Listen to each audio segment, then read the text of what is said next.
Hi, magandang araw po sa inyo mga batang Maynila at lalo na ang mga minamahal kong lolo't lola, mga nanay tatay natin at mga taong dumadapo sa lungsod ng Maynila. Ito po ang inyong lingkod, si Ormi po. Happy Sunday sa inyong lahat. Nandito po kami ngayon sa City Hall at itong broadcast na ito ay minabuti namin na gawin upang tayo ay makatanggap ng mga impormasyong maaari natin magamit kung sakasakaling lumala po ang panahon ngayong gabi at hanggang bukas. No? At if I'm not asking too much, if you are watching, and especially also, this includes yung ating mga OFW at immigrant na nanonood sa ibang bansa at kayo may mga kaanak o kakilala at kaibigan sa Maynila at mga taga Maynila na nanonood ngayon, please do share this short live streaming or broadcast ng inyong Manila Public Information Office. Ako po'y may mga ilang bagay na sasabihin na maaari ninyong pulutin, lalo na kapulutan ng mga data at impormasyon. No? Unang-una, let me begin. Nais ko pong ipaalam sa inyo na yung ating regular na tatlong evacuation area lamang ay sa Maynila ay ngayon po through the leadership of Director J. De La Puente and the MDSW staff, no?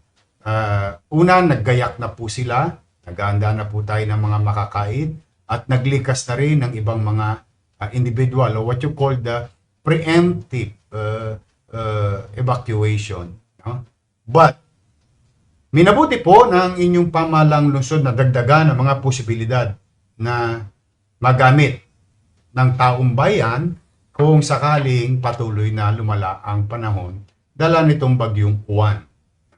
Ito po ang mga sumusunod na listahan. Please take note of this. Dadandahanin ko naman at nasa inyong screen naman. I-grab nyo po at baka ang tawag picture grab ninyo sa inyong mga phone at baka magamit nyo po yan sa oras ng pangangailangan. Makikita nyo po sa inyong mga screen ang listahan ng ating Identified Evacuation Center na dumami na po at posible pa hong dumami yan kung talagang kinakailangan at katulong din natin dyan ang ating Superintendent Lumeda at 10 ng ating mga eskwelahan or under sa Division of City School. No? Ito po, District 1, Delpan Sports Complex, Barangay 101 Covered Court, Barangay 105, Barangay 18 Covered Court. District 2, Patricia Sports Complex, Barrio Obrero Elementary School, Barangay 199 Multipurpose Hall, Barangay 204 Barangay Hall, Melchor Aquino Elementary School, General Gregorio del Pilar High School, District 3, Delpan Sports Complex, Antonio Regidor Elementary School, Doña Teodora Alonso High School. District 4, Trinidad Texon Elementary School, Dapitan Sports Complex, Legarda Elementary School. District 5, District Welfare Office 5, Justo Locban Elementary School. Barangay 684 Multipurpose Hall, Epifanio de los Santos Elementary School. Aurora A. Quezon Elementary School, F. Maria Guerrero Elementary School.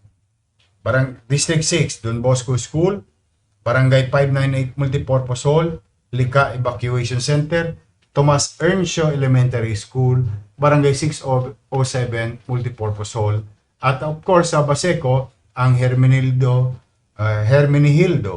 J. Atienza Elementary School.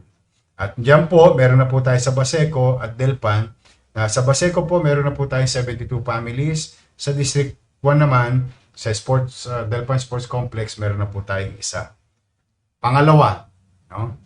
Itinala na po, nagbigay na po ang direktiba ang national government na walang pasok bukas sa pampubliko at pribadong paaralan. Ganon din sa tanggapan ng gobyerno. Except no, yung sa amin na regular.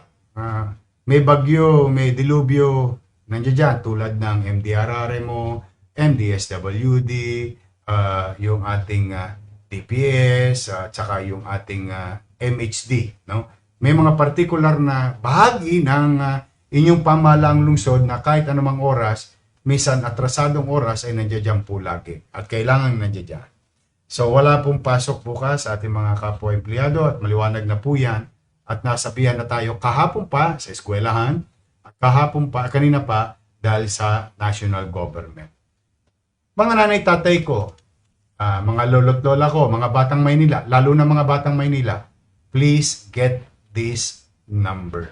Now, sa inyo pong mga screen, ang 24/7 Manila Disaster Emergency Operation Center or MEDIOC.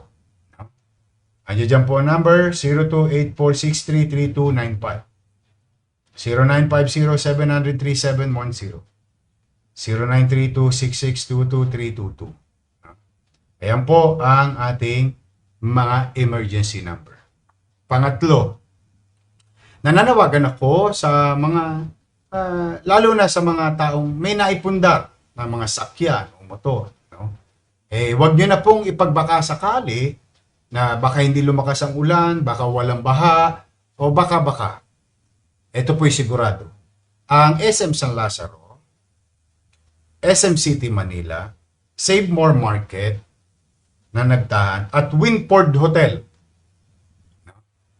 ay tumulong sa inyong lingkod at pamahalaang lungsod ng Maynila na nag-alok ng overnight free parking. So, ibig sabihin po, motor o kotse.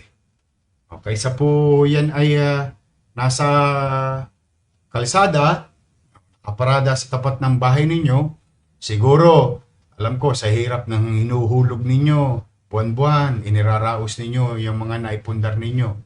Imbis na iniisip nyo na lang ang sarili nyo at mahal nyo sa buhay, kailangan nyo pang isipin ang inyong sakyan. Diyan po, mailalagay nyo na sa multi-level parking space na mga nabanggit kong lugar. Sila po ay nag-offer ng free. Wala pong tosgas. So habang may panahon pa today, ay pwede nyo na po yan magamit. No? Sayang naman po, no? At least, meron pang panahon. So maraming salamat sa ating mga private sector na tumutulong sa ating pamahalaang lungsod at mamamayan. At nais ko pong ipaalala, hindi lamang po sakyan, hindi lamang po mga gamit na naipundar, o yung mga alaga po nating hayop. Naku, huwag yung masyadong pababayaan, no? Baka makaligtaan natin pagka nagkakatarantahan. Nasa inyo po mga screen ang pet safety tips ng inyong pamahalaang lungsod. Panglima, Yorme, saan ba namin pwedeng tawagan ang Meralco? Kung kinakailangan na kami napatayan bigla ng ilaw, nawala ng kuryente sa aming barangay, sa aming bahay, para ho sa electrical assistance natin, o yung ating distributor ng power, no, ang Meralco, nasa inyo pong mga screen ang mga numero tulad ng Smart 0920-971-6211. Sa Globe 0917-551-6211. Ipinaalala ko lang, habang may kuryente pa, habang medyo maayos pa, mag-charge na po kayo ng inyong mga cellphone, power banks, tapos magtabi na po kayo ng malinis na inuming tubig. Importante po yan. Yan po ang mga numero na maaari nyo tawagan o messenger ng ating Meralco. Huwag nyo rin kakalimutan ang inyong mga flashlight, testingin ninyo kung may baterya pa. Kung wala na, habang may oras pa, bumili na kayo ng baterya para sa inyong mga flashlight. Pero, bukod sa numero nakita ninyo, meron din pong itinalang hotline ang Meralco. Ito po ay 16211. Ulitin ko po, no? 02-16211. Ayan po yung kanilang hotline. Para naman po sa kapakanan, panganib. Para naman po sa kapakanan ng ating mga mamamayan patungkol sa mga presyo ng bilihin. Baka po ito'y biglang magtaas. O baka may ilang individual naman pagsamantalahan ang ating mga kababayan sa lungsod ng Maynila.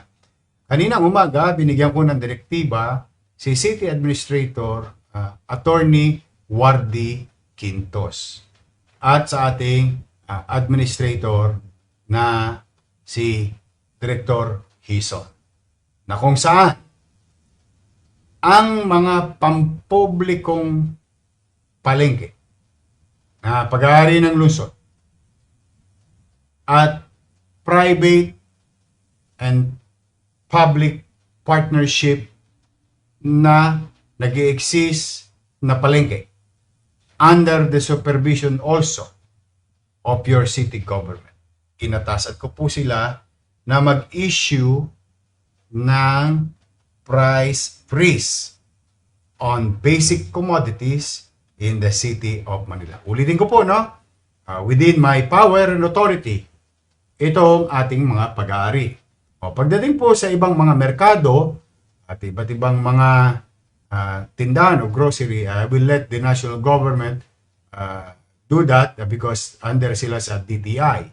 Pero bilang proteksyon ng ating mga mamimili na mamamayan sa lungsod ng Maynila at mamimili sa mga pampublikong palengke, akin na pong inatasan na hindi pwedeng pagsamantalahan o maabuso ang kapakanan ng consumer.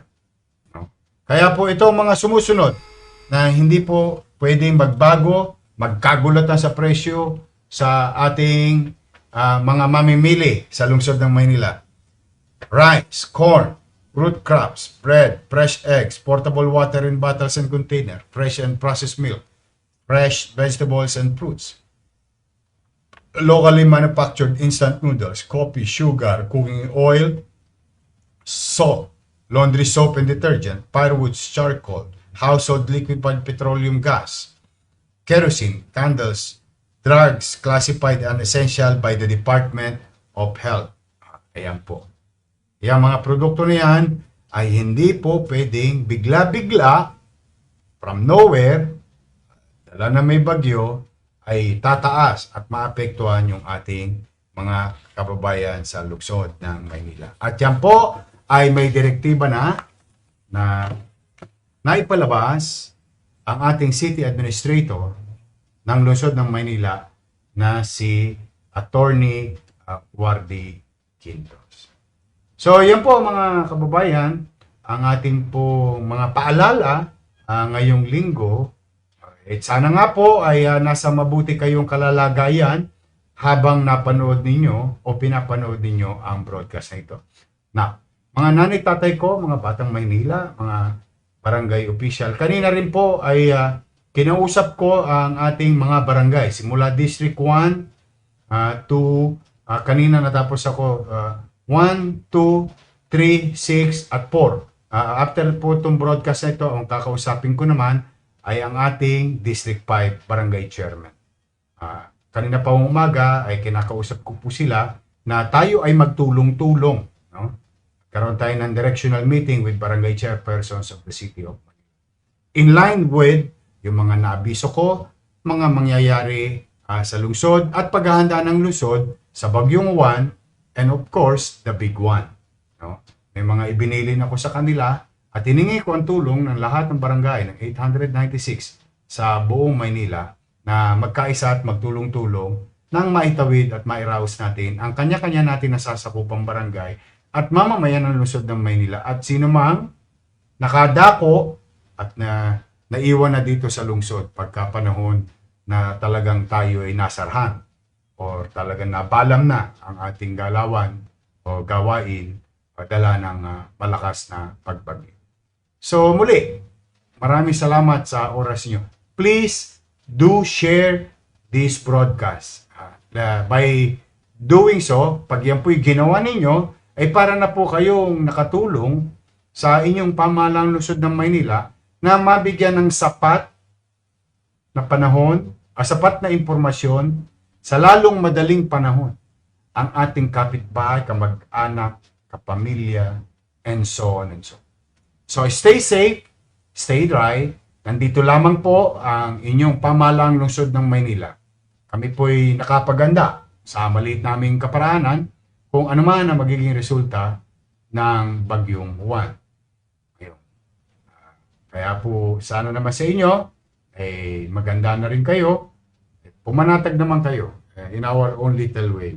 We're gonna do our best. Tonight, bago tayo matulog, ipagdasal natin ang ating bansa. Huwag lang po ang Maynila. Pagdasal natin ang ating bansa kasi kaliwat kanan po tayo'y binibisita ng mga hamon ng ating kapaligiran o ng nature. Because of this lindol, bagyo, and so on and so on. Nanawa, pagtibayin ng Diyos ang ating kalooban at iligtas tayo ng Diyos sa mga posibleng kapahamakan dala ng mga trahedyang ito. So muli, mga nanay tatay ko, I love you. Mga batang Maynila, stay safe, stay dry, stay home, be with your family. Enjoy your Sunday, mag-iingat po kayo, I love you, pagpalain nawa kayo ng pong may kapal.